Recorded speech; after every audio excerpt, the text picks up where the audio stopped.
안녕하세요. 안녕하세요. 오늘은 저희가 다짜고짜 엠콘에 가게 되어서 네, 맞아. 엠콘에 가기 전에 미디어 다운은 뭐 하는 사람들인지를 소개할 수 있는 한 편의 페이지나 스토리를 좀 가다듬기 위해서 저희가 또 만나서 작업을 하고 있습니다. 그리고 지난 영상에서 저희가 마지막에 잠깐 자막으로 얘기가 나오긴 했지만 커널이라는 크립토계 옥스퍼드에 합격을 해가지고 거기에서도 굉장히 많은 네트워킹이 벌어진다고 하더라고요. 그리고 크립토 씬에서 우리가 진짜 풀려고 하는 문제의 어떤 거를 좀 도와줄 수 있는 네트워크를 많이 만날 수 있는 기회의 장이라는 얘기를 들어서 이렇게 데드라인이 생기니까 좀 뭔가 해야겠다 그런 생각이 들었어요. 이거 제가 좀 어떻게 보면 백서의 형태로 좀 정리하는 시간을 좀 가지고 있는 것 같아요. 그래서 지금 노션 페이지에 좀 소피가 우리의 문제의식, 서론, 본론, 결론을 또 적어주셨어요. 네. 그거에 대해서 좀 얘기를 나눠보면 좋을 것 같아요.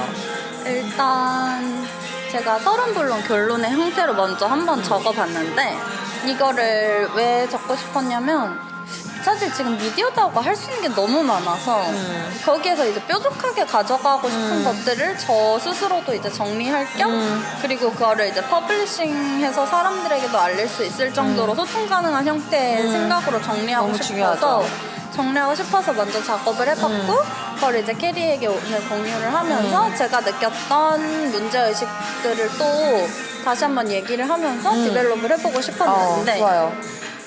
일단 저는 사실 결론부가 좀 더 중요한 것 같거든요. 그러니까 지금 콘텐츠 플랫폼 시스템의 문제는 우리가 크립토에서 공부하면서 너무 많이 배웠어.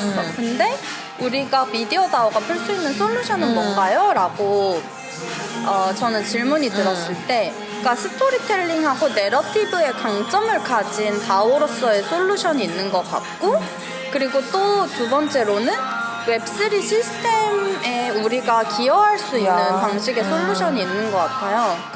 그러니까 첫 번째 솔루션은 보다 저희가 창작적인 아웃풋을 내는 거에 집중하는 솔루션이라면 두 번째 솔루션은 좀 더 거시적인 시스템을 확인한 후에 여기에 필요한 것들이 무엇인지를 고민하면서 우리가 빈 공간에 약간 들어가는 약간 맞춰지는 느낌이라고 해야 될까요? 전 좀 그렇게 생각하면서 적었고 이 스토리텔링이나 내러티브적인 솔루션은 캐리도 뭔지 많이 공감할 거라고 생각을 하는데 인간의 딥한 감정을 구체적인 언어로 표현해주는 스토리텔링의 기능을 저는 굉장히 중시하는 편이고 캐리도 그것에 되게 동의를 많이 하는 사람이잖아요. 이게 특히 저는 이 갈증을 왜 많이 느끼냐면 현대 플랫폼 컨텐츠 플랫폼에서 너무 얕은 정도의 그리고 우리가 감당할 수 있을 정도의 감정들만을 다루다 보니까 어떻게 보면 되게 엔터테인먼트적인 요소는 굉장히 발달을 했는데 그 반대에 있는 부정적이거나 깊거나 인류 역사에서 우리가 계속해서 분명히 부딪혀 왔었던 것들인데 이것은 일종의 경시되고 있다는 생각을 많이 하게 됐어요. 글을 적으면서 더 느꼈고 그래서 그 부분을 우리가 가져가면 강점이 될 거라고 일단 생각을 했고 그 지점이 제 생각에는 스토리텔링적인 솔루션이 될 수 있을 것 같아요. 거기에 감정을 언급하신 게 좀 재밌는 부분인 것 같고 아까 저희가 밥 먹어서 잠깐 얘기한 게 정보성 컨텐츠가 참 많은 것 같아요. 그러니까 정보를 빠르고 트렌디하게 다루는 정보들은 많은데 저는 예전에 제 글을 표현할 때 이런 워딩을 한동안 쓴 적이 있었거든요. 전략의 감성 한 스푼? 근데 이 모든 사람의 의사결정이 사실 저는 감정에 기반한 거라고 생각을 해요. 사실 그렇지 않을 거라고 믿고 제가 인지과학을 공부하다가 대학원에서 2년 동안 공부하면서 느낀 거는 결국 우리는 감정 덩어리의 사람이다. 그런 생각이 되게 많이 합니다. 그러다가 이거 조금 약간 좀 다른 가벼운 얘기인데 좀 해도 되나요? 전 좋아요. 제가 어제 SM 성향 테스트를 받아봤는데 제가 감정에 무딘 사람이란 게 좀 느껴졌어요. 그게 뭐냐면 그 감정의 취약성을 내가 아직 모르는 거라고 생각해요. 그러니까 없는 완벽한 사람은 분명 저는 아니라고 생각하거든요, 제가. 근데 그거를 내가 발견 못했다 이런 생각이 들더라고요. 왜냐면 그때 같이 검사하는 막 이렇게 받은 다른 친구들은 저마다의 색이나 색이 있어요. 성향이나 네, 예를 들면 나는 좀 더 보살핌을 받고 싶은 사람이라든지 아니면 나는 조금 지배 욕구가 강한 사람이라든지 뭐 그런 거에 대해서 자기 자신을 수용하고 그리고 그거에 대해서 서로 그래가지고 쟤네들이 합이 잘 맞는구나 그런 느낌을 얻은 걸 보고 근데 저는 굉장히 중립적으로 나왔어요. 진짜 결과가 그 바닐라라는 게 완전 그냥 어떻게 보면은 취향이 없는 상태죠. 취향이 없는 상태인데 그 다음에 그나마 약간의 취향이 있는 부분이 그 리틀이랑 맘앤데디가 6.8%로 똑같이 나왔어요. 그러니까 어디 하나에 치우치지가 않은 거예요. 그러니까 보살핌도 받고 싶고 그다음에 뭐 어떻게 보면 보살펴 주고도 싶은 케어링도 하는 네, 동시에. 그래서 뭐 어디에 어떻게 보면은 치중되어 있지 않은 사람이면서도 나는 내가 나를 드러내는 거를 아직은 못 깨고 나왔다는 생각이 어느 순간 드는 거예요. 오늘 그 어떤 느낌에서 그 얘기 또 들었냐면 제가 오늘 소피가 또 사진을 예쁘게 많이 찍어주는데 제가 사진 속에서 늘 똑같아요. 그러니까 뭐라 그래야 되지? 그러니까 어떤 나를 더 막 과감하게 드러내는 걸 잘 못하는 것 같아요. 그러다 보니까 이번에 바프에서 굉장히 과감하게 드러냈던 걸로 아는데 그 몸을 드러낸 거지. 그 몸을 드러내는 건 쉽잖아요. 자신의 이미지를 예, 드러낸다. 나의 이미지를 막 표정이나 행동이나 제스처에서 분명히 그거를 꺼내지 못하는 어떤 내가 그 감정의 요거에 막혀있다는 생각이 들고 그러실 수 있어요. 그러니까 그런 거를 이제 소피가 방금 얘기해준 그런 어떤 추상적인 기념의 얘기를 굳이 제가 표현을 하자면 이런 SM적인 거를 끌고 와서 좀 그렇지만 어제 이제 겪은 일이었기 때문에 내가 어떤 감정에 드러내는 거에 이렇게 뭔가 딱딱한 껍질 안에 우리가 있고 그 딱딱한 껍질 안에 둘러싸여 있으면은 정보가 되게 흡수가 안 된다고 생각해요. 그러니까 그래서 문학이라는 장르 우리가 지난번에도 얘기를 했었나? 근데 그 문학이라는 장르가 그 감정을 건드린 다음에 그 정보가 뭔가 이렇게 되는 것 같거든요. 예를 들면은 뭐 의학 드라마, 뭐 우리는 맨날 의학 드라마 이제 한국에서 유행하는 거 비판하는 게 의학 드라마인데 왜 의사들이 연애하는 드라마 쓰냐? 뭐 근데 의사들도 연애하겠지. 그러니까 그런 어떻게 보면은 꼭 의사가 환자를 치료하는 그런 이성적인 부분만 다루는 건 아니니까 그런 어떤 감정적인 거 아니면은 그런 감정적인 취약성 이런 것들에 대한 감정을 먼저 파고든 다음에 그런 다음에 그 의사 생활이 멋있어 보이니까 되게 많은 막 의학 꿈나무들 아니 뭐 저도 옛날에 허준 보고 진짜 처음으로 의사 되고 싶었다는 생각했거든요. 허준 멀리 가셨는데.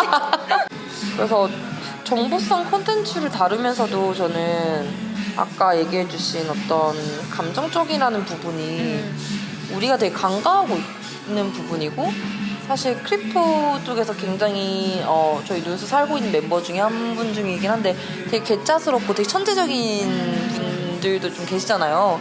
근데 그런 분들이 자꾸 인간의 감정을 느끼는 것에 대한 내가 감정적인 동물이라는 것에 대해서 한편으로 죄책감을 느끼는 것 같고 좀 그 이상의 존재가 되고 싶어하는 그런 게 있는 것 같거든요. 극복하려고 하는. 네. 근데 그거는 또 우리가 너무 감정 덩어리만 될 순 없죠. 왜냐면 우리가 감정만을 허용하는 순간 굉장히 편견에 사로잡히는 사람. 나는 불편해. 그냥 이렇게 끝나버리니까. 그거는 그걸 지향하자는 건 아닌데 우리의 사실 그냥 인간이라는 존재 자체가 이 신체에 기반해서 어떤 정동, 이게 그 신체적 감각에서 어떤 뭔가 느낌이 온 다음에 사실 이성적 판단을 하는 존재라고 생각해요. 그래서 그런 우리가 뭔가 느껴졌을 때 그 감각을 느끼고 그게 뭔지 판단해 보려고 하는 뭐 그런 프로세스, 의사결정인 프로세스가 있는 것 같은데 지금은 그 두 개가 합쳐지지 않고 감정은 감정대로 노는 컨텐츠들이 늘 있는 것 같고 정보는 정보대로 감정과 이제 분리되어서 이렇게 하는 그러니까 뭔가 데카르트가 얘기한 진짜 이성과 감정을 너무 분리하고 있는 이원론적인 좀 정보 컨텐츠 혹은 감정 컨텐츠만 있는 시대인 것 같다? 그런 생각이 드네요. 네. 그런 생각이 들었습니다. 얘기 발제해 주신 걸 보고서. 네. 좋은 포인트인 것 같아요. 그래서 스토리텔링과 내러티브적 솔루션이 네네. 그래서 중요하다. 네. 근데 저는 되게 좋은 포인트로 짚어주셨던 것 같은 게 그게 철학에서도 그 이원론이 사실 엄청 싸우잖아요. 그 대립하고 이제 내 안쪽에 있는 이 이성적인 것들이 먼저다 아니면 실제하는 것들이 먼저다 먼저고 난 그걸 인식하는 거다 이렇게 싸우는데 이거 조금 다를 수도 있겠다. 감정과 정보라기보다는. 근데 그런 철학적인 논의도 백서에 담으면 되게 다채로워지겠다는 생각이 잠깐 들어서 잠시 생각을 맞아요. 했고. 네. 그래서 그러면 그 감정을 건드리는 게 오늘 또 공감각이랑 그 뭐였죠? 식스센스? 저희가 오늘 아침에 네. 또 아보카도 보울을 먹으면서 했었던 얘기들이 있는데 캐리를 통해서 제가 폴리메스라는 개념에 되게 굉장히 영감을 많이 받았고 이게 사실 이제 앞으로 인간의 워크에 필요한 되게 기초적인 개념이라는 생각을 많이 했는데 그것과 유사하게 저한테 또 이번에 새롭게 굉장히 많은 영감을 줬던 단어가 영어로는 되게 어려워서 한국어로 하면 공감각이라고 공감각 그래서 이제 국어에서 우리 언어 그쵸, 시간에서 그쵸. 배웠던 것처럼 그때 뭐라고 배웠더라? 두 가지 이상의 감각이 혼합되어 있는 감각. 그래서 뭐 청각의 시각화. 청각의 시각화 이런 표현을 되게 많이 배웠잖아요. 그러니까 씁쓸한 풀네음 냄새 이런 느낌의 문장들이 시에서 굉장히 많이 통용이 되고 그리고 사실은 그런 게 통용이 되는 게 문학 장르밖에 없었긴 하지. 왜냐하면 비문학에서는 우리가 그런 말 쓰기 되게 어렵잖아요. 그런데 저는 그런 문장들을 너무 좋아했고 그런 문장들에 너무 끌렸고 너무 그런 문장들을 좀 사랑했던 사람으로서 이번에 새로운 공감각이라는 개념을 만나서 너무 기뻤던 게 이제 그게 지금 그 트레디셔널리는 인간의 감각을 보통 오감으로 표현을 하고 설명을 하죠. 시각, 청각, 미각, 촉각, 후각 이렇게 5가지가 있는데 이 2가지 이상의 감각이 믹스처가 되는 영역의 감각을 가지고 있는 사람들이 있다고 해요. 그리고 제가 읽은 아티클에서는 그게 2에서 4%라고 했는데 근데 그것보다 더 많을 수도 있겠다는 생각도 들어요. 근데 우리가 그 개념을 알고 있지 못해서 내가 그 감각을 가지고 있지 않다고 생각할 수도 있다고 생각했거든요. 그러니까 청각을 들었을 때 시각화가 되거나 아니면 뭔가를 먹었을 때 그게 청각으로 들린다거나 그런 감각의 믹스처가 일어나는 사람들을 하이퍼센티시스 인가로 표현을 하는데 그 단어로 표현할 수가 있는데 그게 이 인류 역사를 보니까 아티스트들이 그걸 겪었던 사람이 굉장히 많고 그리고 예전에는 그거를 디지즈로 규정했던 경우가 많은 것 같아요. 예를 들면 왜냐면 그게 일종의 환각처럼 생각이 되거나 왜냐면 이 사람한테는 노래를 들려줬을 뿐인데 이 사람은 환각을 본 거지. 근데 그때 개념이 없었으니까 환각이라고 표현된 건데 이제는 오감을 넘어서는 공감각을 가진 사람이라는 생각을 하게 되면서 인간의 인지작용의 제한을 우리가 계속해서 거부하고 그 너머로 나아갈 수 있어야 한다라는 생각을 하면서 오늘 캐리한테 한번 공유해준 내용이었습니다. 그게 그 더글라스 홉스테퍼라는 이제 사고의 본질이라는 책이 있는데 이제 인지과학 쪽에서 많이 또 읽는 책 중에 하나입니다. 거기 보면은 인간의 사고의 본질이 뭐냐라고 했을 때 유추다라고 표현하는 게 있어요. 근데 저는 결국에 그 공감각이라고 표현할 수 있는 게 어떻게 보면 유추력이랑도 어떻게 보면 이제 그냥 뇌 구조상으로 봤으면 유추작용인 것 같거든요. 내가 이 풀을 보고서 이 풀의 냄새를 맛이랑 이 전혀 다른 개념을 연결하는. 근데 그게 사실 이제 창작으로 보면 이제 메타포를 만들어내는 창작의 연료 같이 되는 것 같아요. 그래서 이런 유추를 하는 그런 것들이 저는 창작가에게 가장 중요한 좀 지적 능력인 것 같아요. 자질이라고 볼 수도 있고 그래서 스토리를 그렇게 만들어야지 이제 이거를 사람들한테 파고드는 거죠. 그러니까 컨텐츠가 우리가 그때 스페이스리스 그다음에 타임리스 아닌데 타임리스 아니었는데? 맞아요. 타임리스 앤 스페이스리스. 타임리스란 말이 갑자기 왜 이렇게 너무 친근하지? 좀 낯설었으면 좋겠는데. 타임리스는 은근 좀 많이 쓴다. 그러니까. 타임리스는 막 옛날에 노래 제목이기도 했고 이래서 발라드 노래 제목이기도 했고. 근데 제가 오늘 얘기하면서 깨달은 게 내가 이런 개념들을 왜 좋아하고 왜 사랑하지 했을 때 나는 이게 있는 것 같아. 그러니까 어렸을 때부터 내가 진짜 영 제너레이션일 때부터 나를 폴리메스라고 가정해주고 혹은 나를 공감각이 있는 사람으로 가정해주는 인바이러먼트에서 내가 컸으면 좋겠다라는 생각을 하는 것 같고 그래서 미디어다오는 그런 페르소나를 가정하고 콘텐츠를 만드는 거지. 그래서 우린 스토리텔링을 했을 때 좀 더 깊게 들어갈 수 있을 것 같다? 그런 인사이트들을 얻어서 계속 제가 끌렸었던 것 같다는 생각이 방금 들었어요. 그런 환경을 만들어주고 싶은 부분. 그래서 우리가 만들고 싶은 콘텐츠의 그 환경이나 시스템이나 이것들이 어디에 기여할 거냐 했을 때 우리 캐리가 자주 말하는 단어 있잖아. 새로운 인류? 새로운 인류를 우리가 계속 페르소나로 가정을 해주는 거야. 근데 그 새로운 인류의 페르소나가 계속해서 제한을 자꾸 넘는 그 경계를 넘어서야 된다고 생각이 들어요. 그게 감각이든 인지작용이든 어떤 인간이 할 수 있는 그 심리적인 뭐 테두리 바운더리라든지 그것들 밖에 있는 사람을 계속해서 상정하고 컨텐츠를 만들어야 되는데 지금은 사람들은 이런 걸 좋아해. 여기에서 유머 포인트가 있어야 돼. 이렇게 그 스토리도 자꾸 구조화가 되다 보니까 그런 지점이 좀 저는 답답하게 느껴지는 것 같아요. 그러니까 뭐 가령 뭐 너무 이제 전형적인 그런 클릭커블한 컨텐츠, 그러니까 뭐뭐 하는 것의 비밀, 뭐뭐 성공하는 사람들의 10가지 비밀. 이거 하면 100% 된다. 어려운 것 같아요. 그게. 어렵죠. 결국에 계속 그래서 스토리텔링을 얘기하는 거는 사실 우리는 많은 사람들이 이 문해력과의 싸움을 계속 했다고 생각하고 운이 좋아서 혹은 타고나서 그거를 가지고 있는 재능적으로 가지고 있는 사람이 있지만 그 사람들만 누릴 수 있는 특권처럼 되면 안 된다고 생각해요. 마치 이제 글이 옛날에는 양반 층만 귀족층만 가질 수 있는 특권이었지만 열심히 누군가가 계몽운동하고 교육하고 그렇게 하나하나 밑에서부터 이렇게 판을 깔아주기 시작하니까 어느 순간에 우리는 뭐 옛날에 당연히 글을 몰랐던 사람이 있는 게 당연했던 시대에서 그게 아닌 시대로 왔잖아요.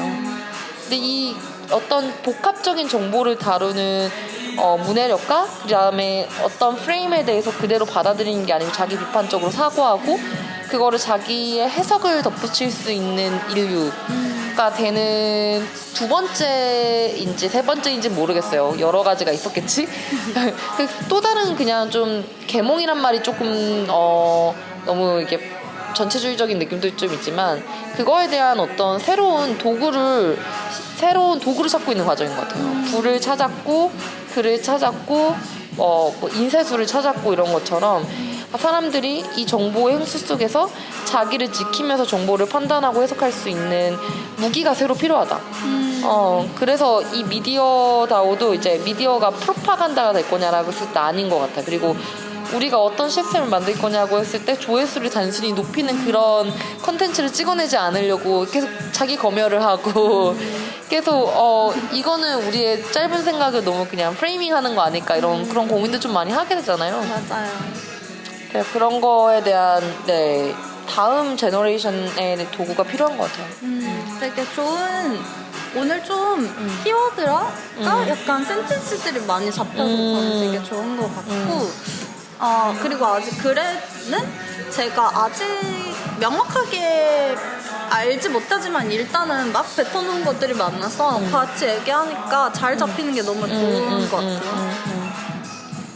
그래서 내러티브에 대한 부분이 우리가 이제 우리 스스로도 크리에이터고 이제 컨텐츠 창작가이기 때문에 좋은 이제 사실 아티클이나 그거를 뭐 리터레처의 폼이나 뭐 이런 걸로 남기고 싶은 욕망이 있는 부분이 하나가 있어요. 그래서 이제 그런 내러티브를 연구하고 왜 그 내러티브를 연구하냐고 했을 때 그 정보를 좀 더 많은 사람에게 아까 얘기한 것처럼 더 흡수시키고 싶고 모든 사람들이 그런 아까 얘기한 정보를 해석하고 또 자기 스스로의 정보를 종합하고 그걸 또 표현할 수 있는 그런 단계의 사회가 새로운 사회가 왔으면 좋겠는 거죠.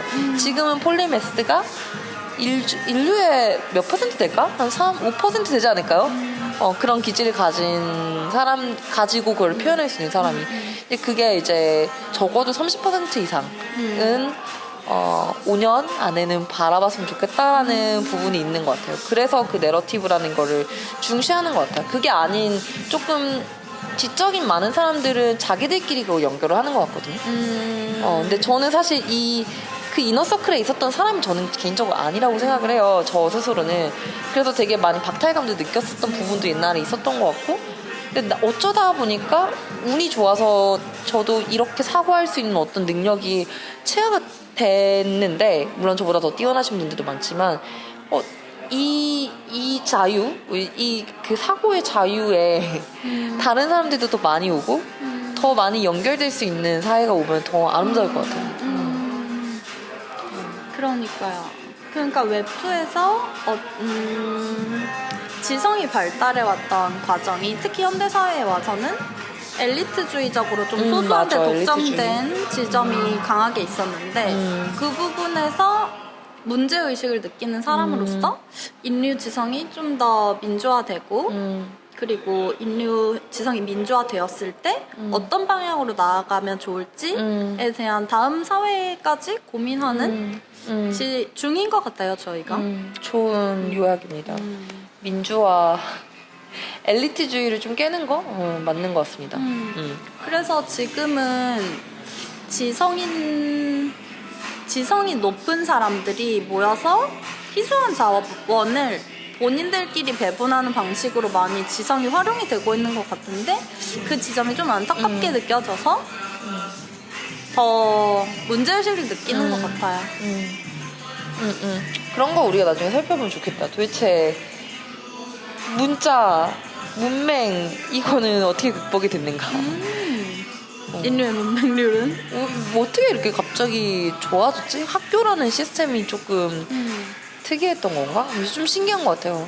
왜냐면은 예전에 귀족이 아닌 사람들이 문자를 아는 게 이상한 시절에는 귀족들이 이거 좋은 건데 이 사람들 어떻게 아니면 그들끼리 향유하고 싶었을 수도 있지만 그치.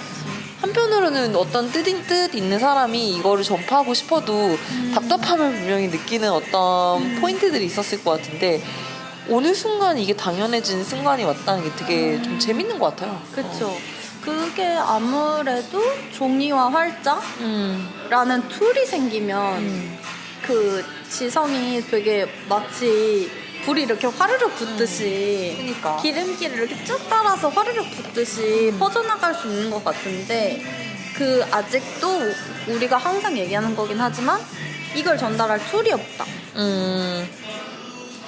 종이와 활자는 개발되었는데 그럼 다음 넥스트 종이와 활자는 뭐냐 하는 거지. 그 다음 시스템은 뭐냐. 그 다음 도구는 우리가 발견해야 되는 혹은 발명해야 되는 도구가 무엇이냐. 그래서 이제 웹3에서 그런 솔루션이 뭐가 나올 수 있을까. 그러니까 어떤 프로토콜이 있어야 되는 것 같거든요. 그러니까 내가 어떤 원형을 만들어내면은 그 원형에 2차, 3차, 4차 막 이렇게 퍼지는 게 저는 어떻게 보면 산업화 시대에 공장이 만들어지는 그런 느낌의 프로토콜이 만들어지는 거랑 좀 대조를 해볼 수가 있을 것 같아요. 그래서 그런 것들이 모두가 중요한 것 같아요. 그래서 저는 얼마 전에 제가 디스코드에 남겨놨는데 이 생각이 정리되는 과정이 대화를 통해서 많이 벌어지고 그 대화 채팅에 남겨진 내용이 어딘가에 뭔가 아카이브되고 그 사람이 이 사람한테 영감을 줬으니까 뭐 그거에 대해서 이걸 가져다 쓰거나 아니면 찾아다 쓰거나 약간 롬의 그 널리지 그래프 같은 느낌 있잖아요. 그런 것들이 저는 또 멀티플레이어 모드의 일종이라고 생각을 해요. 그러니까 대부분의 요즘 창작가들은 자기한 혼자 틀어박혀 있어서 자기만의 사고에 갇혀 있거나 그러면 사실 좋은 창작가가 아닌 것 같고, 혹은 자기의 네트워크가 굉장히 좋아서 저녁 시간마다 뭐 좋은 영감을 나눌 수 있는 가족이 있다거나 아니면 어떤 친구의 작가의 네트워크가 있다거나. 제가 얼마 전에 진정성이라는 거짓말이라는 좋은 책을 읽었는데, 그 마지막 책에 항상 어떤 땡땡스 그 뭐라 그래야 되죠? 그 누구 덕분에 감사하다 이런 거 남기잖아요. 근데 그거를 누구한테 이거를 영감을 받았다 이런 내용을 써서 이 아이디어는 사실 그들한테서 나온 거다. 이 내용이 너무 좋았었거든요. 그러니까 결국엔 창작이라는 게 다른 사람의 아이디어를 얼마나 이렇게 포크를 잘할 수 있느냐인 것 같아. 그리고 내가 그 환경에 얼마나 노출되어 있느냐. 그래서 우리가 만들려고 하는 거버넌스? 지금 디코에서 만들려고 우리끼리 조금 막 자기 방에 가가지고 막 뭔가 혼자서 뭐 웅얼거리는 거나 아니면 잠깐 다른 사람 무슨 생각하는지 가가지고 이 사람 의견에 그럼 이거 좋아 보이는데 하고 코멘트를 단다든지, 아니면 이 사람한테 도움될 것 같으니까 그 사람 방에 입장을 해가지고 야 이거 읽어봐 이렇게 조금 링크를 던져본다든지, 친절하면 좀 TLDR까지 달아줘가지고. 그런 것들이 저는 좀 멀티플레이어 모드 말씀하신 거에 그런 원형을 지금 조금 저희가 실험을 해보고 있는 것 같아요. 예. 그런 게 중요하고, 그걸 두 번째로 넘어갔을 때는 이 도움을 주고 받는 구조가 지금은 사실 그 진정성이라는 거짓말의 책을 내신 분이 뭐 일종의 베스트셀러가 됐는데, 그 베스트셀러가 된 거에 대한 수익 배분이 전혀 받지가 않죠. 그러면 저는 물론 좋은 친구들끼리는 그래도 그 사람을 도와주려고 나누려고 하겠지만, 더 많은 사람들이 협업을 이끌어내기 위해서는 저는 인센티브 시스템이 중요하다고 생각을 해요. 그리고 확장적인 협업 구조를 만들기 위해서. 그래서 그거를 수익화했을 때 마치 미러 같은 블로그처럼 이 글에 누구누구가 기여했는지를 스플릿할 수 있는 그런 기능이 소피가 적어준 이번의 내용의 어떤 형태이지 않을까라는 부분을 조금 대입을 해볼 수 있을 것 같다는 생각이 듭니다. 네. 지금 캐리가 두 가지 정도 얘기해 준 것 같은데, 멀티플레이어 협업 툴에 대한 실험을 저희만의 디스코드에서 진행을 하고 있는데, 거기에 각자의 채널을 만들어뒀어요. 그래서 거기에서 되게 자율적이고 독립적인 공간인 것 같은 느낌을 받으면서 자신의 글을 창작하거나 그냥 정말 의식의 흐름을 막 뱉어내는 공간으로 활용을 하고 있는데, 저는 진짜 그게 저번에 저희가 한번 얘기했었나요? 버지니아 울프의 자기만의 방인 것 같다는 생각이 들어요. 근데 그게 메타버스에서 실현된 느낌이 들고, 그리고 두 번째로는 캐리가 이런 부분을 항상 고민을 되게 잘해주는데, 크리에이터 이코노미에서 우리가 나아가야 할 인센티브 배분 구조가 어떻게 돼야 되는가. 이게 사실 말은 진짜 쉽거든요. 근데 이렇게 미러처럼 스플릿을 하는 실질적인 유틸리티를 가진 툴을 계속 우리가 사용을 해본다든지, 계속 새로운 프로토콜에 우리 스스로가 노출이 되면서 맞아요. 그거를 학습하고 활용해보면서 어디가 좋고 어떤 게 조금 개선되면 좋겠다는 의견을 저희도 적극적으로 내야겠다라는 생각이 듭니다. 맞아요. 배분이라는 문제가 정말 어려워요. 근데 인간 사이의 모든 것들은 생산을 하고 배분하는 모든 과정의 일련인 것 같아요. 그거는 우리가 원시 시대 때부터 멧돼지를 어떻게 잡고 어떻게 나눌 건지는 계속 고민하던 문제고, 그게 룰이 발전되었기 때문에 우리가 진화해왔던 건데, 사실 컨텐츠는 아직 멧돼지 잡는 형태인 것 같아요. 그게 뭐냐면, 우리가 옛날에 인간이 언어가 덜 발달하기 전에, 그러니까 지금의 침팬지 사회 같은 경우인데, 침팬지 사회는 멧돼지를 잡아오면은 같이 협업을 해요. 같이 협업을 하는데, 그 멧돼지를 잡은 이거 최종 이렇게 펀치를 날려가지고 멧돼지를 막 이렇게 쓰러뜨렸어. 걔가 그거의 오너십을 다 가지고 그 오너십에 대해서 걔 마음대로 자기 입맛대로 나누거든요. 그러면은 이제 이 협업이 어떤 방식으로 발생하냐면, 우리 부족에서 내가 같이 있는 이 그룹에서 멧돼지를 잡았으면 좋겠어. 왜냐면은 완전 굶어 죽는 것보다는 이제 누군가 잡아서 고기 한 점이라도 얻어먹으면 좋겠어. 그러니까. 근데 문제는 내가 잡아서 이제 나누는 장이 돼야지 더 많은 이득을 얻는 거잖아요. 그랬을 때 결국은 근데 그게 나였으면 좋겠어. 나였으면 좋겠어라는 게 생기기 때문에 저는 일종의 그래서 협업이 쫀쫀하게 발생하지 않는다고 생각해요. 근데 인간 사이는 달라요. 인간 사이는 제도를 만들면서 내가 이런 걸 한 게 공동의 선으로 배분이 되겠구나라는 어떤 원칙과 프로토콜이 있기 때문에 지금 우리가 협력하는 사회가 만들어졌다고 생각하거든요. 그러니까 이거는 뭐 제가 생각한 건 아니고 생각의 기원이라는 책에서 이제 좀 아이디어를 또 가져왔습니다. 이런 것들을 우리가 내가 여기서 얻은 책을 그분한테 물론 인쇄를 드리긴 했지만 더 많이 땡스하고 더 많이 연결되고 더 많이 샤라웃하고 뭔가 그런 연결 시점을 만드는 그런 재밌는 구조를 만들면 재밌겠다. 그러니까요. 이렇게 우리가 영상 하나를 만들었을 때도 그 사람한테 연결이 될 수 있는 분배 구조가 있어야 되는데 아직은 그것까지 캡처하기에는 우리가 툴이 좀 부족한 것 같아요. 저희가 이런 부분도 계속 고민해 나가고 있다라는 내용의 백서를 이제부터 더 가다듬어야 됩니다. 그럼 저희는 이제 오늘은 백서를 가다듬으러 가보도록 하고 가다듬고 디스코드 그 백서 내용 기반으로 디코드 한번 우리가 정리해서 다른 분들도 더 많이 초대할 수 있었으면 좋겠어요. 디코에도 한번 입장해서 얼마나 시끄럽게 놀고 있나 구경해보시고 그럼 저희는 다음 편에서 저희 소식을 또 전해드리도록 하겠습니다. 네. 디코에 입장하고 싶으신 분은 뭐 이메일을 남겨주셔도 좋고 댓글을 남겨주셔도 좋고 모르겠어요. 그리고 이 생각이 어떤 또 다른 보탬이 돼주실 수 있는 아이디어가 연결되고 싶으신 분들을 만나보고 싶기 때문에 우리가 이렇게 두서없이 다짜고짜 늘 떠들고 있는 것 같아요. 맞아요. 네, 시그널을 보내고 있습니다. 전파 중, 시그널 파장 나가는 중. 네.